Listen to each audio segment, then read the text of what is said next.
International Protective Services is a proud supporter of ProView Sports and New Mexico Youth Athletics. IPS provides residential and commercial security services in the Albuquerque metro area. For more info, please call 505-897-2420 or visit internationalprotectiveservice.com.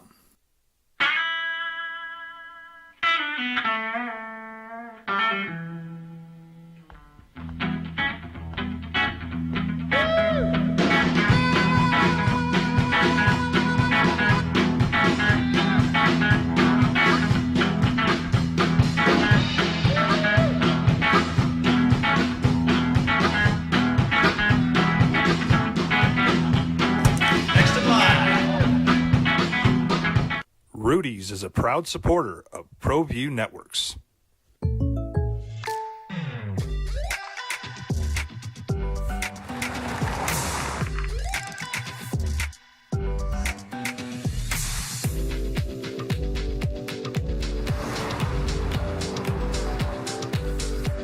For your surprisingly great rates, contact your local State Farm agent today. If you want the real deal, call State Farm agent Marty Size in Albuquerque today. Like a good neighbor, State Farm is there. I'm David C. Chavez, personal injury attorney. Our law firm was founded by my father, Thibaut J. Chavez, with one goal, to get New Mexicans the help they need. That's why we built a different kind of law firm. We focus on family values, dedicated service, and we make a real contribution by giving back to our communities. We can't change what happened to you or your loved ones, but we can help you get back on the road to recovery. We're by your side, and we're still as local as red and green.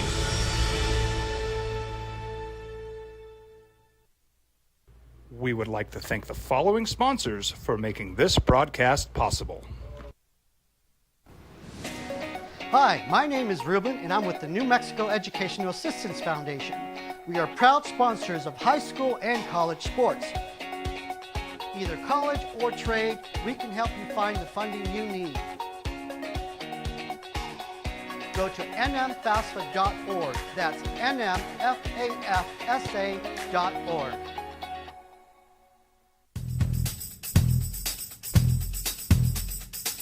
International Protective Services is a proud supporter of ProView Sports and New Mexico Youth Athletics. IPS provides residential and commercial security services in the Albuquerque metro area. For more info, please call 505-897-2420 or visit internationalprotectiveservice.com. I'm a Blaze King customer, and I have been for the last 10 years. Blaze King stoves are very efficient, they're easy to maintain, and they use a lot less wood than you would typically use with a fireplace. Blaze King. College basketball season, it never ends. Portal might be closed, but the Lobos are still building their roster. They added JT Rock this week, the 7'1" center from Iowa State. 2 years there. He has 3 years of eligibility left. He was reclassified as a junior in high school, came in early, redshirted. You got to put on some weight. They had JT Rock, a 7'1" center. Creatine. Yep. Gotta do something. Creatine. It's a mass gainer. Protein. Well, McDonald's. That's the way I can help. I can send him my way. I can help with that at least. Hey. Can't help him with his post game or anything. Hey, post game. I think I know what I'm doing. Yeah. I have some tips for him. Yeah, I was a ballerina in that post. The KNML package. Yeah, but get this though. But I had Akeem Olajuwon my first year. I just soaked it all up. So, yeah, I'm I was the biscuit, bro. The legend Kenny Thomas with us. JJ Bucks A. Johnson. We were having this discussion earlier about quarterbacks.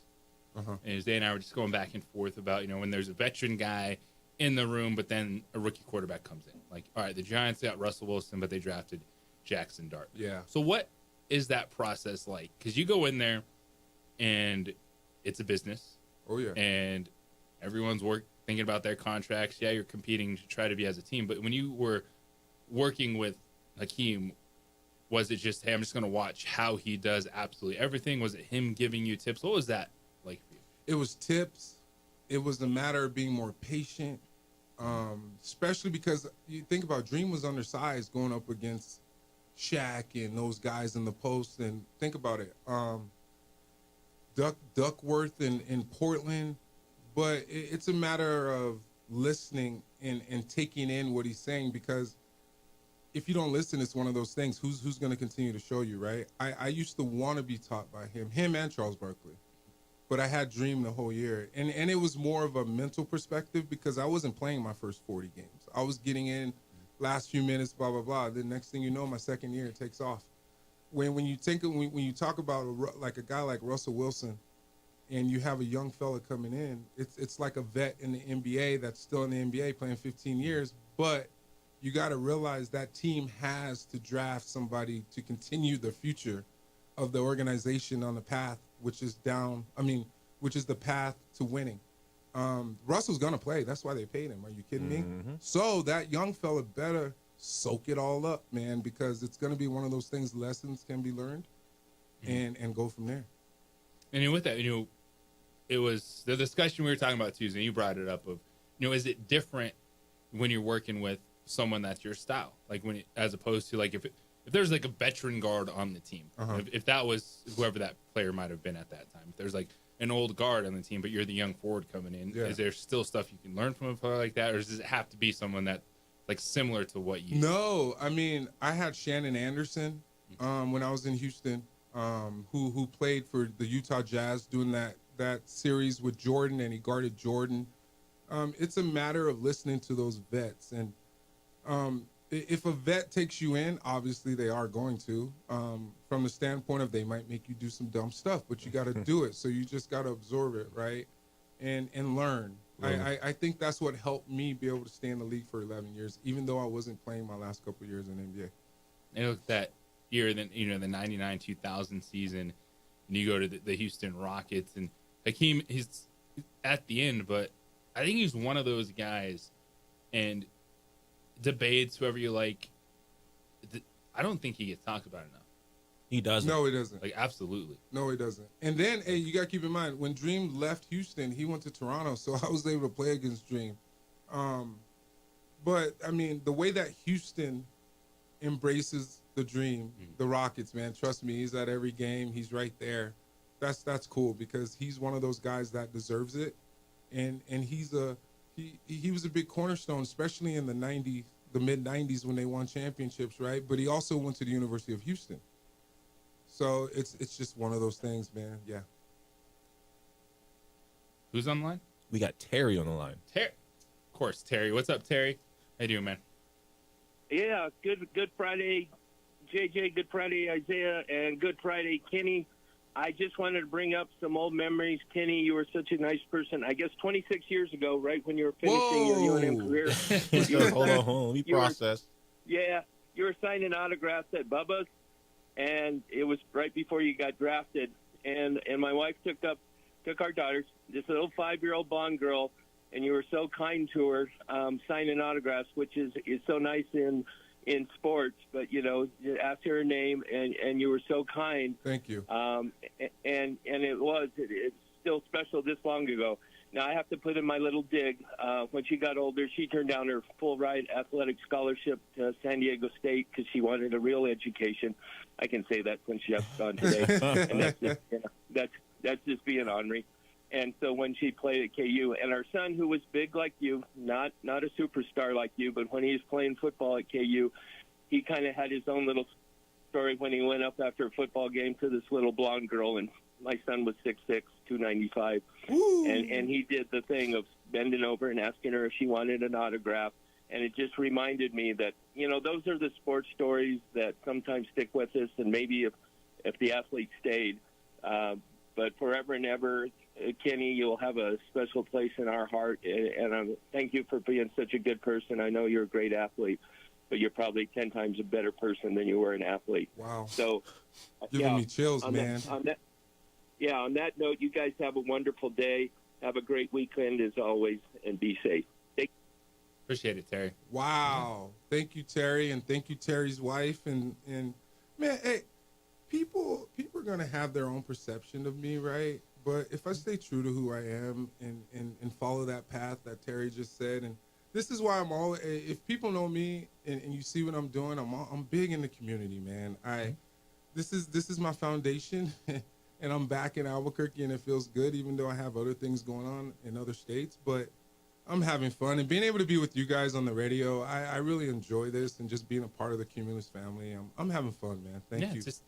You never know what little moments are gonna stick out. Yeah, I mean, walking around, man, hey, it feels good when I hear that people are in my camp about 20 years ago, right? Like, and where they are now, and I inspired them. So, yeah, but I want to let you guys know I'm excited about this Breaking Bad Habits campaign. Let me know about that. Oh, man. Breaking Bad Habits campaign. Obviously, you guys know Walter White. He's that guy. He's on the commercials, right? Bryan so Cranston, yep. I got to give a shout out to the state. They're changing it up, and they're looking towards more local celebrities. Bella Hines is also a part of it. And I had a photo shoot, so those billboards are going to be, hey, man, you got to pick up that trash and throw it away, right? So, yeah, it's KG's coming for you. Yeah. Watch out now. I might be on some dumpsters or something like that, but they can, come on, man, they can wrap this face on a trash bag. They can do whatever they want with that thing. So, Name, image, and likeness, baby. Yeah, man. I'm excited to be able to partner up with the state and do some things. And, yeah, obviously, you know, I have a partnership with the APD. I do some stuff with them. There's some basketball things coming up. And I have a big basketball tournament with the city of Rio Rancho. It's already sold out. We're at 100. Yeah, we're at 100 teams right now. Memorial Day weekend. We'll probably have about 20, 25 gyms throughout the city, not just Albuquerque, Valencia County, Los Lunas, Rio Rancho. We're probably going to have about 250 teams for Memorial Day weekend. And I have a camp coming up, you guys. My camp, I'm bringing them back. Okay. I'm going to be up north. It's July 14th through the 16th at Capitol High School. And it's going to be around like $150. It's going to be very affordable. That's what I charge. Hey, that's what I charged back in the day when I did my camps. It was still like $150. For those that aren't watching the live stream, Terry did bring tears to Kenny's eyes. He was actually bawling. He had napkins. He was wiping tears off his face. He's about to put the glasses on because his eyes are going to be swollen. Hey, that's allergies, man. That's cool, man. And, of course, people want to know more. Kenny Thomas, NBA on the socials, and they can follow everything you got going on. Yeah, partnership with the county. Hey, check out my social, man. There's a lot of resources that the county gives that people don't know about. There's free things that, hey, when it comes down to, like there's mobile clinics at schools that the county's putting there, right? And there's just different resources that, hey, if you need help, these tools, if you're having mental health problems or substance abuse problems or whatever it may be, man, hey, go use these tools and see if they can help you and reach out to those people that can help you that's within these government entities. So, yeah. Yeah, resources, knowing about the resources is huge. And yeah, that's what you're trying to do. Bring it to the table. It's hard to ask for help, but when you know that there's help there, go take advantage. Oh, without a doubt. I mean, it even comes down to me doing the gun buyback. I think it's May 17th with APD. I did it last year. I passed out tickets to one of the Lobo games. So, man, there's a lot of different things. So just try and follow me and yeah, check out the things I'm doing. Kenny Thomas, the legend. Tuesdays, Fridays, right here on the opening drive. Appreciate you, man. Yes, sir. Thank you, guys, man. I get excited to come here in the morning. Well, we're excited to have you, and gonna have a lot of stuff to talk about next Tuesday for 4 days of basketball. Oh yeah, at that point in time. Go Warriors! Watch out, Lakers! Watch out! Go Celtics! Watch out, Lakers! wait. I'm throwing shots. Zay. Yeah, I'm all confused. I'm like, hold on. Let's go Denver. Coming at you. I don't like you, Zay. Anthony Edwards. Oh, cuckoo. Cuckoo, but he's a beast. You should have heard what he said about Anthony Edwards. Go ahead. What'd I say? Well, who's he like a cross of? Oh, yeah. My boy AI. He said he's a cross between Allen Iverson and KG and Kevin Garnett. Yeah. That's a scary dude right there. I can see it. I can really see it. Yeah. They meet each other halfway in the middle. Yeah, you got Anthony Edwards. Yeah. I mean, that's why you got to be worried, Lakers. That's why this kid said he ain't worried. He's a beast, man. You better watch out for that kid. That's a great. And the more I think about it, the more it makes sense. See, let's go, Zay. But he's a beast, man. He's a beast.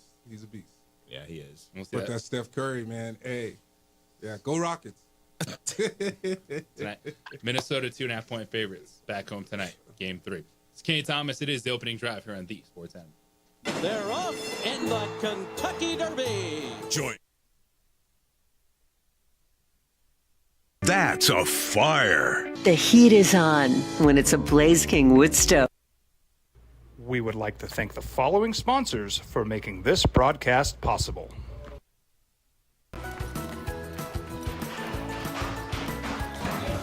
Got shots.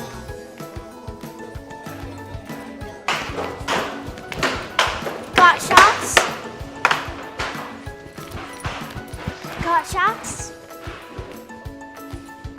During Got Shots, participating providers open their doors for any child who presents for immunizations, regardless of whether they are a patient or whether they have insurance.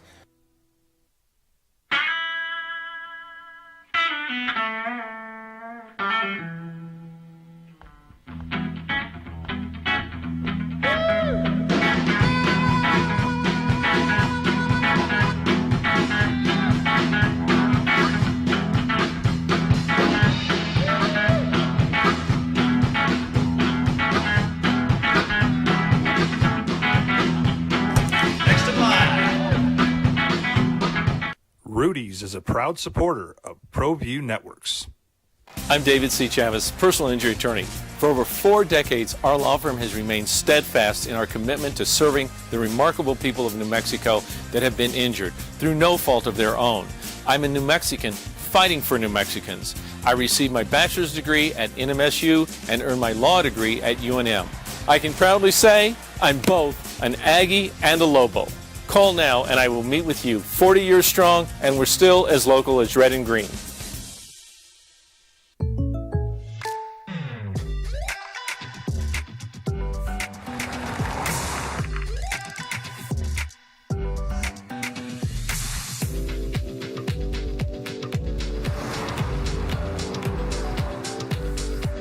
For your surprisingly great rates, contact your local State Farm agent today. If you want the real deal, call State Farm agent Marty Size in Albuquerque today. Like a good neighbor, State Farm is there. International Protective Services is a proud supporter of ProView Sports and New Mexico Youth Athletics. IPS provides residential and commercial security services in the Albuquerque metro area. For more info, please call 505-897-2420 or visit internationalprotectiveservice.com. Albuquerque's leader in sports is ProView. From pros to prep, all your favorite action.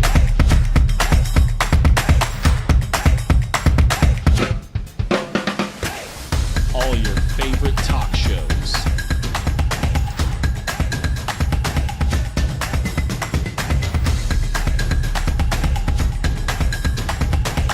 Find it on ProView Networks. You followed him from the first day he signed with the team. You remember the day he poured in 63 points? The night he played a sold-out concert to 30,000 people. The day he gave his infamous speech. That's why you believe in heroes. That's why you remember and collect their memorabilia. All in Autographs, where you can meet some of the greats, collect some of the greats, and share your own legacy. Visit All In Autographs, where you can celebrate the great and have your own piece of history. Got shots.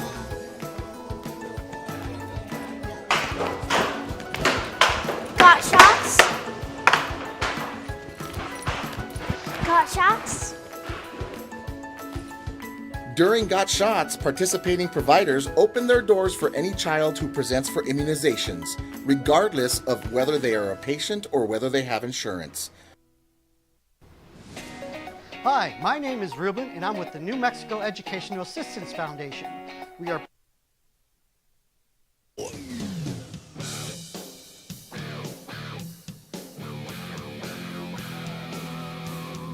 Lobos roster construction continues.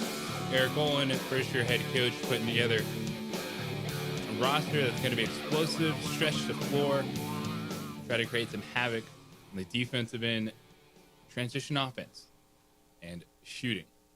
Hope to be big things for the Lobos, and we know at least a small part of their schedule next season. It's JJ Buck, Zay Johnson with you. Adrian holding it down on ProView Networks here on The Sports Animal. So we knew it was out there. Now it's official. The Lobos are one of 4 teams that will be playing in the Hall of Fame Classic in Kansas City, Missouri, November 20th and 21st at the T-Mobile Center. They'll be participating in the tournament with Kansas State, Mississippi State, and Nebraska. And it's been a minute, but the Lobos did play back in the T-Mobile Center. Go back to 2013.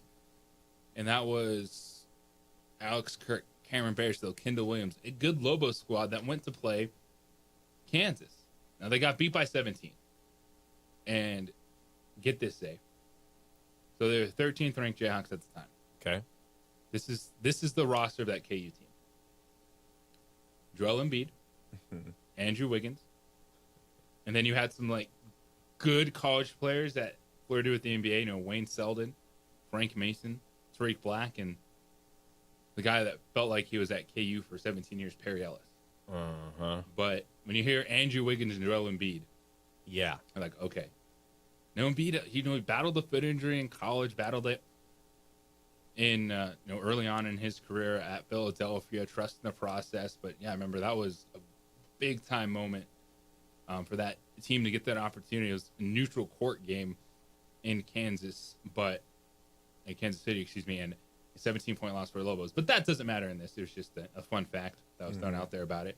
But a good field. You're going to get a chance to either play 2 of those 3 teams in Kansas State, Mississippi State, Nebraska. Of course, Mississippi State been a tournament team over the last few years. Former New Mexico State head coach Chris Jans is coaching Mississippi State and Jans with his time with the Aggies. He's 5-3 against the Lobos, but Mississippi State and New Mexico have never played before, so that'd be a fun matchup. And that's what I like about it. It's not just that there could be really good resume games when you're playing a Big 12 team or an SEC team or also a Big 10 team in Nebraska. It's games we haven't seen. Like the Lobos have only played Kansas State twice and Nebraska once.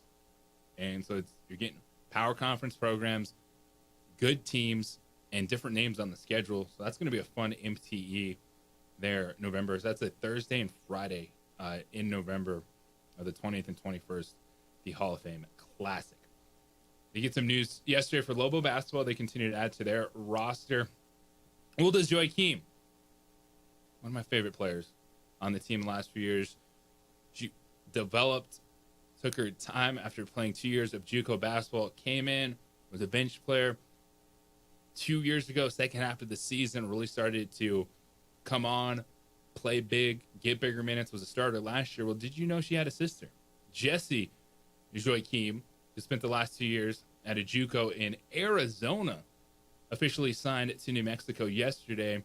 So Uldis' sister is a 6'2" forward that's similar, but coming off a big-time season where she averaged 30 minutes a game, 11 points, 11 rebounds. Okay. Had 3 games with 20-plus rebounds. Sheesh. So she has that JUCO experience, the size, and you're looking at UNM. I know the conversations in the season were there. I get it. And Mike Bradbury has not performed in Las Vegas at the Mountain West Tournament. But the roster that they have next season is one where there's expectations. And there should be expectations for the Lobos. So you got the family connection continuing, but Clarissa Craig is going to be the starting center. She had a redshirt last year with injury. She's 6'3". Emma Najuma is a 6'4" forward coming from New Mexico Junior College. Then you have Jessie Joachim, 6'2", and then they got Kaya Foster, who's a 6'2". She's more of a stretch forward though, but she can shoot the basketball. So all of a sudden you got 6'3", 6'4", a pair of 6'2" players. And this team should lack size last year. Okay. When they really struggled, it was defense and rebounding. They couldn't get it done. And so all of a sudden, all right, you got those post players coming in. You're able to return your starting backcourt. and Alyssa Hargrove, who's going to be a fifth-year senior. Joanna Magalhaes, who earned All Mountain West freshman recognition last year. They return, along with Nyla Padilla, who really started to pick it up off the bench second half of her freshman season, just understanding the game, getting confident. She's 5'10" and stretched the floor a little bit. So you have those pieces coming back. Drew Jordan, who had some big games at the end of the season, an athlete that can be, play the four some. She's 5'11", super athletic.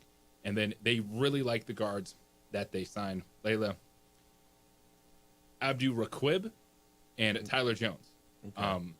So Tyler Jones was second in her classification, I think, for Miss Basketball in Tennessee this past year, senior season. Layla, big-time recruit, dealt with some injuries, so might have been flying under the radar a little bit, and so that's why the Lobos were able to kind of jump up and grab her. We'll see. You got some returners. You got some size. Expectations, man. I'm excited. I'm looking forward to next season.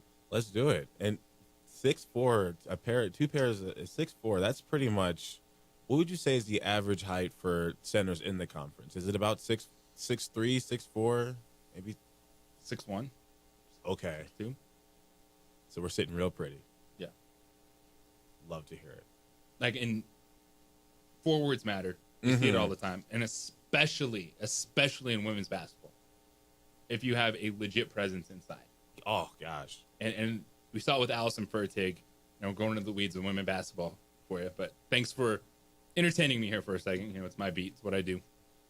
Fertig dominated the conference last year. In Wyoming, she was the player of the year, 6'4" center, get up and down. Now, she wasn't an inside-out player, but she was a dominant post player. And now you have that in Clarissa Craig, she can expand the floor a little bit. She can hit that mid-range jumper. She can work from the elbow. She's going to be good defensively. But you said it, all of a sudden you have 6'3", 6'4", pair of 6'2" players. That size is a difference maker. And that's one of the things. UNLV, they've been the most talented team in the conference. And San Diego State went out there, got the job done, as the Aztecs won in Vegas, went to the NCAA tournament. But one of the reasons UNLV has been so good, they've had talent in the backcourt, but they had Desiree Young, who was the best player in the conference, and she was their center. You look at what they've been able to do at the power forward position. They have athletic players, 6'1", 6'2", just causing trouble. And the Lobos, that's been something they really want to build on. And all of a sudden, you're looking down, and you have those 4 players in. You're feeling pretty darn good. So basically, what you're very humbly saying is that the Lady Lobos just they basically acquired the position of having the most size in the entire conference, on average, at least. Yeah, going into next year with the roster turnover from, it's just the way it is in the transfer portal.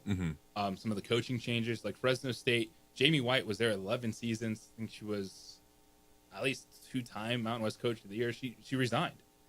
And then so you had 9 of their players going to portal. Okay. Utah State, which was the worst team in the conference, 10 of their players went into the portal. So you just have this massive turnover plus graduation. UNLV lost 5 players. They lost their best backcourt player to the transfer portal, to transfer to Miami. And you look at players returning, it's right now, it's Boise State, Colorado State, New Mexico that look to be returning the most players from last season. And we know, as we've discussed, if you can keep players an extra year, if you can retain at least 50% or more of minutes, that in this last 4 or 5 years, when you're seeing the turnover, you're seeing what teams do, how good you are. If you're in this 2-year window where you can return players and add a little bit to it, that's when you're going to be your most competitive. Okay. And I do think going into next year for Lobo women's basketball, fans have been wanting those expectations. They've felt let down. Well, I think, that bar is going to be high for this basketball team next year. So it looks like the transfer portal has been treating the Lobos well the past couple months. Done pretty good. In all sports. Done pretty darn good so far. 505-246-0610, Sports Animal Hotline and text line. Get your final thoughts on round 1. Where does Shedeur Sanders go tonight? Lobo basketball, NBA, NHL, you're home for it all. Right here is the opening drive on 95.9 FM, AM 610, the Sports Animal.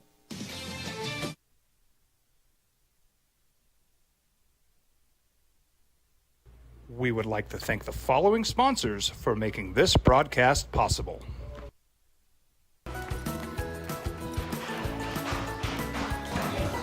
Got shots?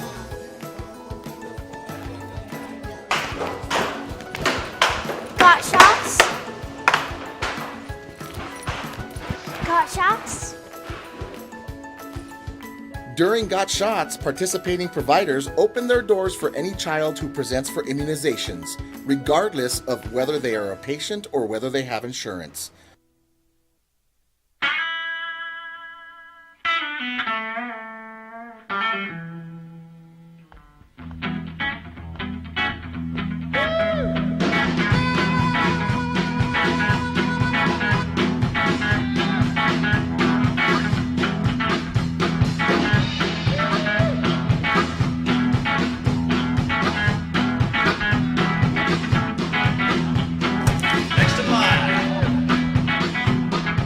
Rudy's is a proud supporter of ProView Networks.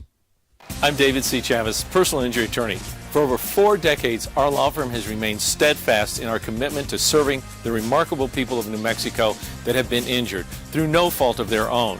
I'm a New Mexican fighting for New Mexicans. I received my bachelor's degree at NMSU and earned my law degree at UNM. I can proudly say I'm both an Aggie and a Lobo.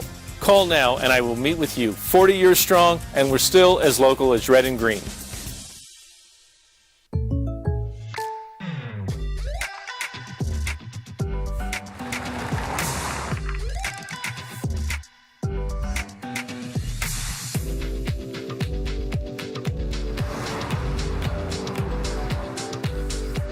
For your surprisingly great rates, contact your local State Farm agent today. If you want the real deal, call State Farm agent Marty Size in Albuquerque today. Like a good neighbor, State Farm is there. International Protective Services is a proud supporter of ProView Sports and New Mexico Youth Athletics. IPS provides residential and commercial security services in the Albuquerque metro area. For more info, please call 505-897-2420 or visit internationalprotectiveservice.com. Albuquerque's leader in sports is ProView. From pros to prep. All your favorite action.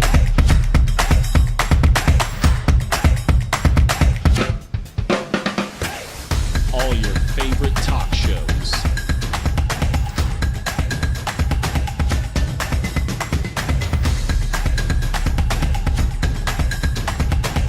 Find it on ProView Networks. You followed him from the first day he signed with the team. You remember the day he poured in 63 points? The night he played a sold-out concert to 30,000 people. The day he gave his infamous speech. That's why you believe in heroes. That's why you remember and collect their memorabilia. All in autographs, where you can meet some of the greats, collect some of the greats, and share your own legacy. Visit All In Autographs, where you can celebrate the great and have your own piece of history. Got shots?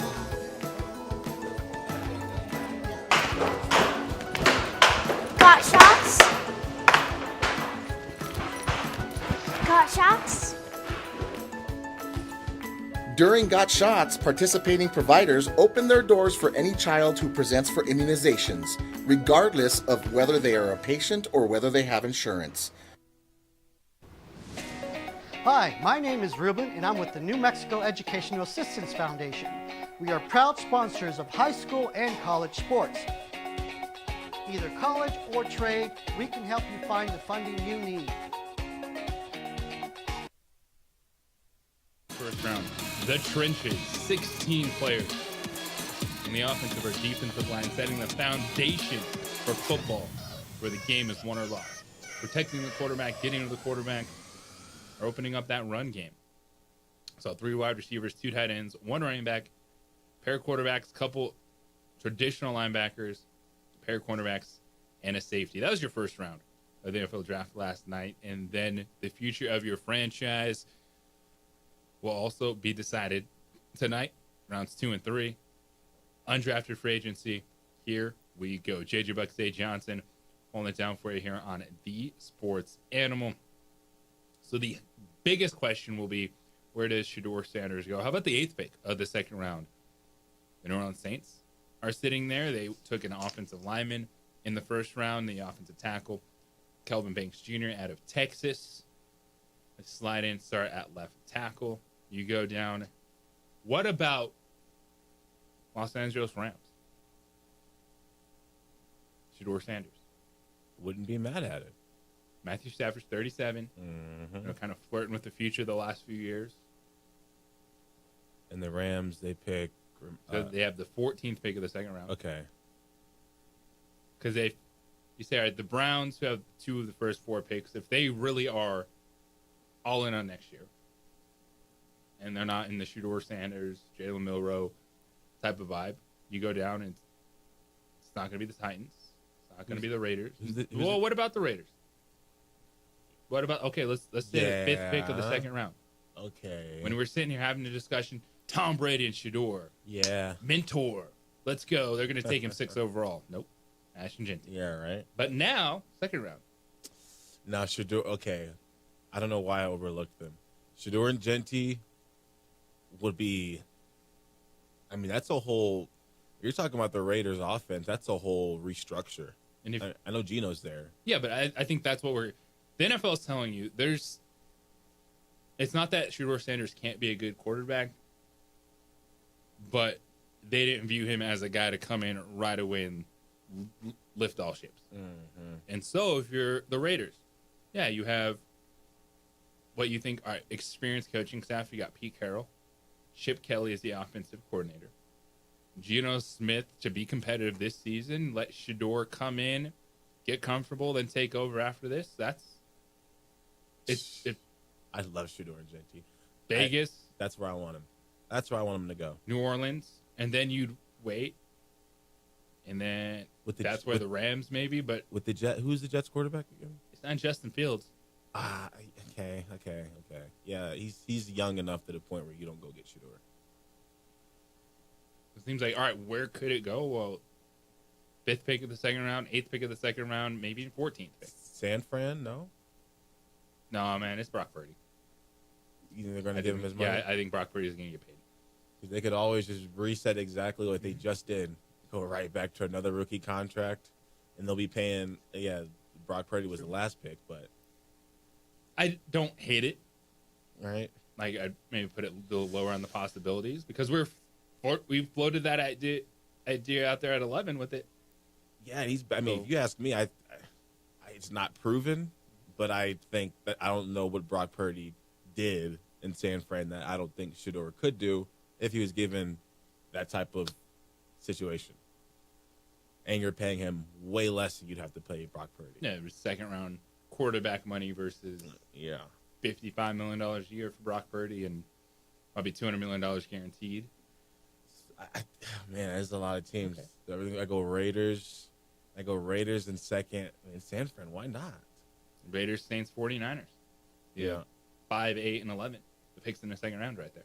And then, also, there's going to be other quarterbacks selected. Jalen Milroe, Kyle McCord, Tyler Shuck. It will be a lot of fun to watch tonight. I want to thank Nick Neese and Golf Club for hanging out with us this morning, giving you your golf tip every Friday morning right here on The Opening Drive. Kenny Thomas, the legend, back with us Tuesday morning at 9 a.m.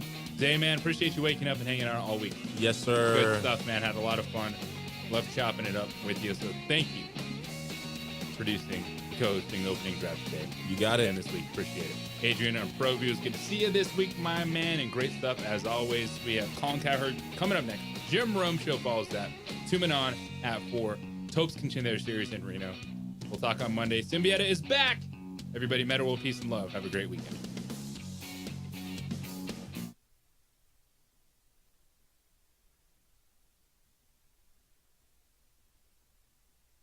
We would like to thank the following sponsors for making this broadcast possible.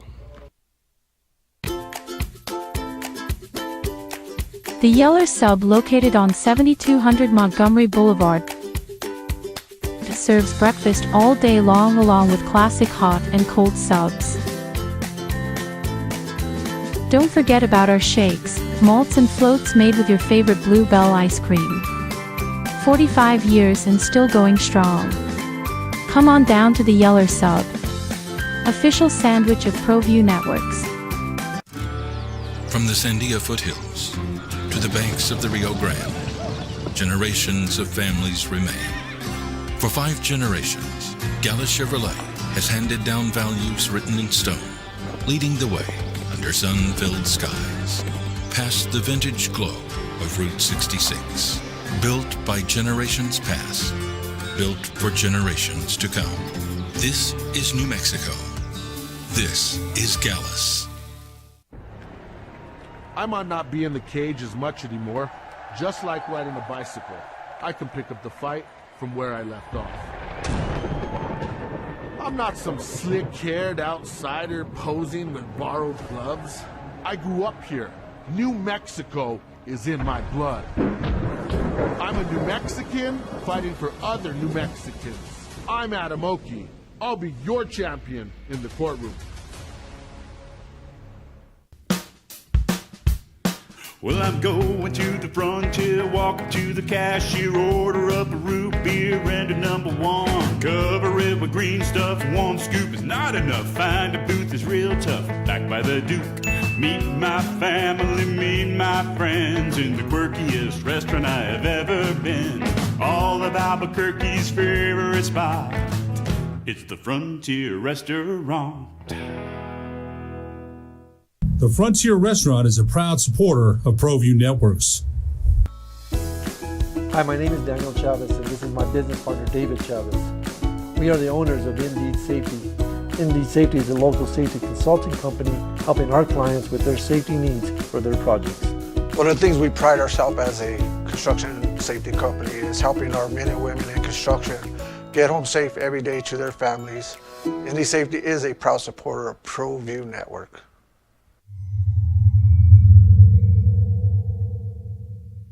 Don't sacrifice quality and flavor when you're in a hurry. Golden Pride offers ribs, fried chicken, red and green chili breakfast burritos, and Frontier sweet rolls. 4 great locations, or visit us online at goldenprideabq.com. Golden Pride Barbecue Chicken and Ribs are proud supporters of ProView Sports. ProView Networks would like to thank the following sponsors for making this broadcast possible. Hans Whitler Automotive, German car maintenance and repair in Albuquerque, New Mexico. Call 505-294-7684 or